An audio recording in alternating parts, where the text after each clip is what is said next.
조국혁신당 대표 권한대행 김선민입니다. 지난달 19일 부산 해운대 구의회에서 해괴한 일이 벌어졌습니다. 민주당 의원이 발의한 해양수산부 부산 조속 이전 촉구 결의안이 찬성 9표, 반대 10표로 부결이 됐습니다. 국민의힘 의원들이 반대했기 때문입니다. 이유가 가관입니다. 산업은행 본점 부산 이전, 이재명 대통령 재판 진행 등이 선행되어야 한다는 것입니다. 해수부 이전은 부산 경남 주민들의 수건입니다. 이재명 대통령에 대한 미움을 지역민 이익보다 앞세운 것입니다. 주방장이 미워도 차려주는 잔치상을 걷어차지는 않습니다. 이건 당리당략도 아니고 성질을 못 이긴 자해입니다.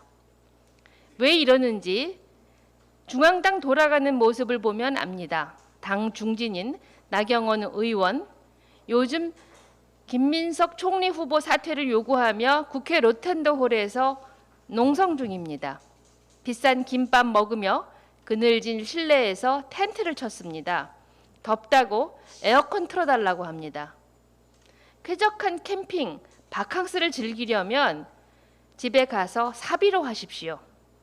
한증막 같은 폭염 속에서 일하고 농성하는 농민 뵙기에 부끄럽지 않습니까? 오죽하면 김성태 전 국민의힘 원내대표가 소꿉놀이 당장 걷어치우라고 한 소리 했겠습니까? 옛 용산의 국회 파견 검사라는 주진우 의원은 한술 더 뜹니다.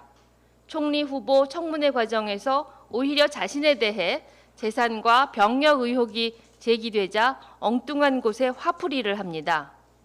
조국 혁신당과 민주당 의원들을 무고등 혐의로 서울경찰청에 고발했습니다. 자신이 제기한 의혹은 검증이고 자신에 대한 의혹은 무고와 명예훼손입니까? 법 지식만 있으면 뭐든 할 수 있다. 범인은 내가 만든다. 라는 검사 마인드입니다. 국민은 껍질을 벗기는 쇄신을 하라고 요구하는데 국민의힘은 때만 벗기는 쇄신도 못하고 있습니다.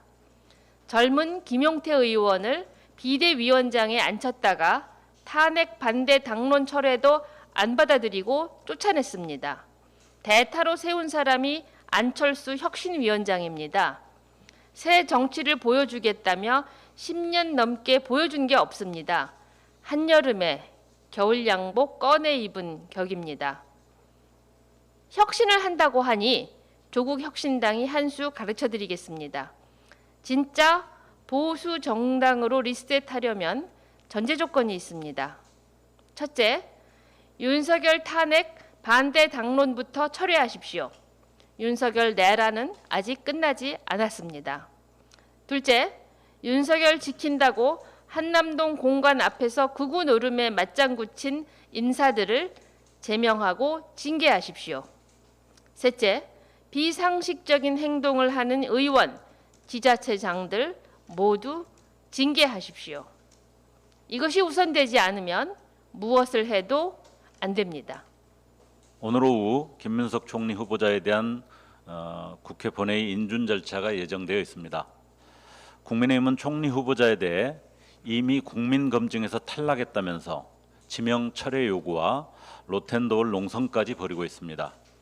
그러나 윤석열 정부 3년간 그리고 내란으로 경제를 완전히 파탄낸 국민의힘이 사과와 반성 대신 인수위도 없이 시작한 새 정부의 발목 잡기부터 하는 이런 행태에 대해 공감하는 국민은 없을 것입니다. 국민의힘은 3년 전 한덕수 총리 후보자 인준 과정에서 당시 과반 의석을 지닌 민주당이 새롭게 출범한 정부가 정상 출발할 수 있도록 인준에 협조했던 사실을 기억하기 바랍니다. 총리 후보자께는 다음과 같이 당부드립니다. 첫째, 김 후보자는 12.3 내란에서 정치검찰과 권력기관의 전횡이 어떤 파국을 초래했는지 직접 경험한 분입니다. 수사와 기소의 분리를 추구하는 검찰개혁이 중단 없이 이행되도록 총괄적 책임을 맡아주기 바랍니다. 둘째, 향후 개헌 논의가 단발성 이벤트에 그치지 않도록 총리실 차원의 헌법 개정 및 정치개혁 논의구조를 마련하고 이를 공식화해 주기 바랍니다. 셋째, 국무총리 산하에 국민수기기구를 제도화하여 복잡한 사회 갈등과 미래 정책의 방향을 국민과 함께 설계하는 모델을 제시해 주기 바랍니다. 30년간 쌓은 정치 관록 아낌없이 국정에 쏟아주기 바랍니다. 조국혁신당은 기대를 가지고 그 실천을 지켜보겠습니다. 김건희 특검이 정식 출범해 수사에 착수했습니다. 민중기 특별검사 임명 이후 약 20일간의 준비를 마치고 김건희 본인을 포함 관계자 20여 명에 대한 출국 금지로 수사의 포문을 열었습니다. 그리고 오늘 3부 토건에 대한 압수수색에 착수했습니다. 특검 대상에는 도이치모터스 주가 조작, 양평고속도로 노선 변경, 명태균 공천 개입 등 총 16건의 중대한 권력형 의혹이 포함되어 있습니다. 의혹들이 얽혀 있으며 양상도 결코 가볍지 않습니다. 그럼에도 지금껏 김건희 씨는 단 한 차례도 정식으로 소환된 적이 없습니다. 민중기 특검에게 요청합니다. 첫 소환 대상은 당연히 김건희 씨여야 합니다. 다른 참고인들로 수사를 에둘러 갈 필요가 없다는 점 분명히 밝힙니다. 수많은 혐의에 수사기간 150일이 오히려 부족할 지경입니다. 특검 여정 하루라도 낭비할 수 없다는 점 명심하여 임하기 바랍니다. 이상입니다. 윤석열과 김건희가 일으킨 가장 큰 문제는 내란이지만 사실은 그에 못지않은 심각한 문제가 있습니다. 우리 사회에는 그동안 질타받을 것이 분명해서 할 수 없던 일들이 있었습니다. 그런데 윤석열과 김건희가 부끄러움 모르고 천박한 일을 벌이자 비정상적인 사람들이 자신들이 정상인인 것으로 착각하고 그동안 못하던 것들을 해대는 일이 벌어지기 시작했습니다. 광복절에 윤석열이 친일을 미화하자 이듬해 3.1절에 일장기를 개양하는 사람이 나타났습니다. 대통령이 뉴라이트 인사들을 정부 요직에 배치하자 소녀상을 모욕하고 일본 맥주를 마시면서 수요 집회 참여자들을 위협하는 이들이 나타났습니다. 정부가 친일 반민족 행위를 정당화하고 독립투사들을 모욕하는 것에 발맞춰 수십만 명의 국민을 죽여 쫓겨난 이승만을 국부라고 찬양하는 리박스쿨이 나타났습니다. 검찰총장이 특검 대상이 되어 있으면 부끄러운 줄 알아야 하는데 시무정은 그동안의 검찰 행태에 대한 반성이었고 부하 검사들은 박수와 환호성을 보냅니다. 나경원은 해맑게 웃으며 주말에는 에어컨을 안 켜주니 웰빙 농성이 아니라고 큰소리치고 주진우는 왜 나만 갖고 그래 하며 징징대고 있습니다. 정상인인 저는 정신이 혼미하네요. 어지러워서 저도 3분간 휠체어를 타야 할 것 같습니다. 이런 비정상적인 사람들이 모여있는 여전히 비정상적인 국민의힘은 비대위를 꾸렸습니다. 비대위원들의 면면을 살펴보면 친윤 일색인데 그 와중에 유일하게 친윤이 아닌 안철수 의원을 혁신위원장으로 모셨더군요. 유일하게 잘한 일인 것 같습니다. 안철수 의원으로 말할 것 같으면 모두가 인정하는 혁신의 화신, 혁신 전문가라서 안혁신이라고 불려도 될 뿐 아니겠습니까?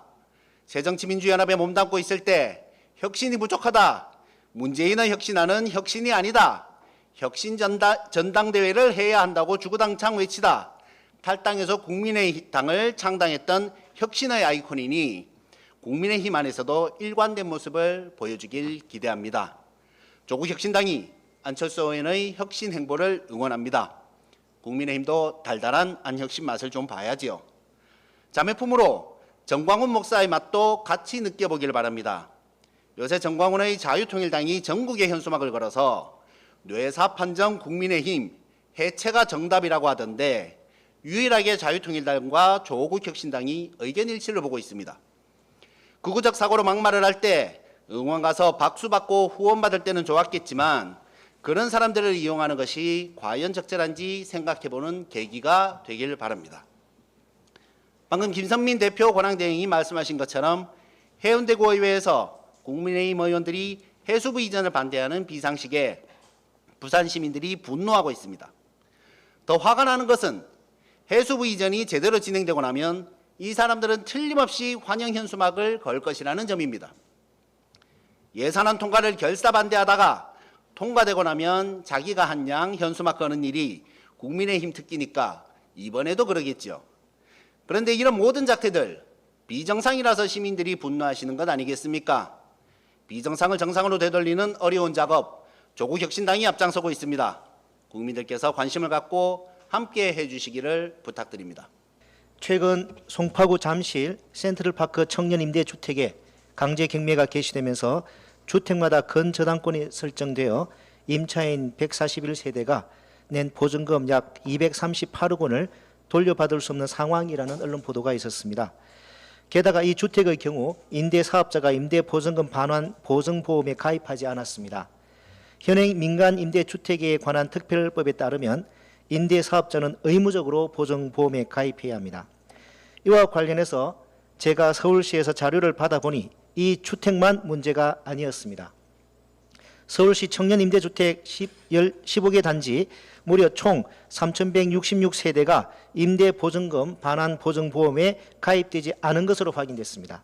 청년 안심주택이 아니라 청년 건심주택이 되어버린 것입니다. 대체 오세훈 서울시장은 지금까지 뭘 하고 있었느냐고 묻지 않을 수 없습니다. 서울시는 민간임대주택 특별법상 법적 관리 감독 권한이 없다며 팔짱을 끼고 있는데 여기서는 청년들은 서울시 청년들이 아닙니까? 문제 해결을 위해 서울시가 할 수 있는 일이 왜 없겠습니까? 더불어 청년 임대주택조차 임대보증금 반환 보증보험에 가입되지 않아 많은 청년이 전세 사기에 노출된 지금 이때 부동산 시장을 안정시키기 위한 대출 정책이 잘못되었다며 고소득자들을 먼저 걱정하고 나서는 작금의 상황에 개탄을 금치 못하겠습니다. 고소득 흑수저가 아니라 당장 전세 사기 위험에 노출된 임대주택 거주 청년들부터 걱정하는 상식적인 사회가 되어야 하지 않겠습니까? 특히 토호제 지정 해제 번복으로 집값을 상승시키고 청년 임대주택에 대한 관리조차 제대로 하지 못해 청년들을 전세 사기에 그대로 노출시킨 무능한 오세훈 서울시장은 당장 사과하고 대책을 내놓아야 할 것입니다. 저는 어제 김학의 전 차관 긴급 출국 금지 사건 담당 검사 임세진 등에 대한 고발장을 공수처에 접수하였습니다. 범죄 혐의는 허위 공문서 작성 및 동행사, 공무상 비밀 누설죄입니다. 2021년 1월 검찰 조사를 받으면서 저는 검사들이 법무부 출입국 당국의 긴급 출국 금지 업무 등에 대하여 잘 모른다는 사실을 알았습니다. 저는 검사는 공익의 대표자라는 믿음으로 검찰이 종전에도 입건 전의 피내사자, 참고인 등에 대하여 긴급 출국 금지 요청을 한 수십 건의 사례들을 정리하여 제출하였습니다. 그러나 기소된 후 입수한 수사 보고서를 보고 저는 놀라지 않을 수 없었습니다. 검사들이 실체적 진실을 외면하고 사실과 다른 허위의 수사 보고서를 작성하여 법원에 제출하였던 것입니다. 저는 깊은 실망과 분노를 느꼈습니다. 그래서 가슴에 돋는 칼로 고발장을 작성하였습니다. 이렇게 작성했던 고발장을 2년이 지난 어제 공수처에 접수하였습니다. 윤석열 당시 검찰총장으로부터 직접 지시를 받은 김학의 긴급 출국 금지 사건 수사팀 검사들은 미리 정해진 기소 결론을 어떻게든 유지하기 위해 검찰 실무, 형사소송법 교과서, 법무연수원 신임검사 교재도 반하는 주장을 서슴지 않았습니다. 그들에게는 객관적인 실체적 진실 규명이 목적이 아니라 자신들의 수괴, 윤석열에게 인정받기 위한 것이 유일한 목적이었습니다. 뭐라도 하나 걸리라 하는 투망식 기소, 복불복 기소였습니다. 그들은 공익의 대표자가 아니라 배신자들이었습니다. 그런데도 새 정부 첫 검찰 인사에서 저희 사건을 수사 지휘한 송강 검찰국장은 광주고검장으로, 수사검사였던 임세진 검찰과장은 남부지검 검경조사 1부장으로 영전하였습니다. 제가 고발한 범죄 혐의를 떠나 자신들이 수사 지휘하고 기소한 사건에서 1심, 2심, 3심 모두 전부 무죄 판결을 받아 전패한 검사들이 그에 따른 불이익은 고사하고 영전을 한다는 것은 빛의 광장의 시민들이 꿈꿔왔던 정의로운 세상은 아니지 않습니까? 윤석열이 아직까지 대통령인 것도 아닌데 말입니다. 빛의 광장에서 탄생한 이재명 정부에 간곡히 요청합니다. 다른 검찰 인사는 변론으로 하더라도 검찰의 대표적인 표적, 답정너, 기획수사 피해자들에게 깊은 자괴감과 모욕감을 주는 김학의 긴급 출국금지 수사팀 송강 임세진에 대한 영전 인사를 제거해 주시기 바랍니다. 마지막으로 근본적인 문제에 대해 말씀드리겠습니다. 이들이 허위 수사 보고서 등 탈법적 행위를 마다하지 않았던 원인은 바로 수사와 기소를 독점하고 있기 때문입니다. 다시는 저와 같은 억울한 검찰 수사 피해자가 나오지 않게 하기 위해서는 수사와 기소를 분리하는 검찰개혁법이 반드시 한여름 매미 소리가 그치기 전에 신속히 통과되어야 합니다. 수사 기소를 분리하는 검찰개혁법이 국민 피해를 초래할 수 있다면서 속도 조절이 필요하다는 말도 있습니다. 저는 단언합니다. 수사와 기소를 독점한 검사들의 표적, 답정너, 기획수사를 단 한 번이라도 받아보면 그런 말은 하지 못할 것이라고 말입니다. 그런 강압적 수사를 받아보신 이재명 대통령의 검찰개혁 의지를 여전히 믿으며 이만 발언을 마치겠습니다. 김건희 씨에 대한 특검이 본격 착수되고 출국 금지도 내려졌습니다. 늦었지만 너무나도 당연한 조치입니다. 12.3 계엄이 성공했다면, 정권 교체를 해내지 못했다면 늦었지만 이런 소식 접했을까 싶습니다. 국민들께서는 그동안 쌓였던 묵은 체증이 이제야 조금이나마 내려가는 심정을 느끼고 계실 것입니다. 윤석열, 김건희 부부의 총체적 국정농단에 대한 책임 규명, 각 특검은 이제라도 한치의 흔들림 없이 속도를 내야 합니다. 최근 드러난 김건희 씨의 주가 조작 인식 정황, 공천 개입 의혹 관련 명태균 씨의 구체적 진술과 통화 녹음 파일의 존재 가능성 등을 통해 검찰의 초기 수사가 얼마나 부실하고 사건을 방치, 은폐해왔는지를 온 국민이 다시금 확인하게 되었습니다. 김건희가 김성태를 풀어줬다는 KH그룹 로비스트의 충격적인 녹취와 6억 원 요구 문자 증거가 나오고 한남동 관저의 스크린골프 시설에 대해 경호처 간부가 현대건설의 비용 대납을 요청한 정황도 감사원을 통해 확보되었습니다. 그동안 떠들던 이야기들이 결정적 증거들이 바깥으로 또 쏟아져 나온 상황은 검찰이 그동안 사건을 얼마나 외면해왔는지를 단적으로 보여줍니다. 숙명여대 석사 학위 논문 표절로 학위가 취소되었음에도 교원 자격증이 여전히 유지되고 있는 기막힌 상황 역시 김건희 씨를 둘러싼 의혹들이 얼마나 오랜 기간 방치되어 왔는지를 여실히 보여줍니다. 김건희 특검 힘내세요. 할 일이 정말 많습니다. 그리고 김건희 씨, 이제 더 이상 빠져나갈 구멍은 없습니다. 두더지 게임처럼 온갖 악행 하나를 막더라도 끊임없이 튀어나오게 만든 것이 바로 본인이 걸어온 인생입니다.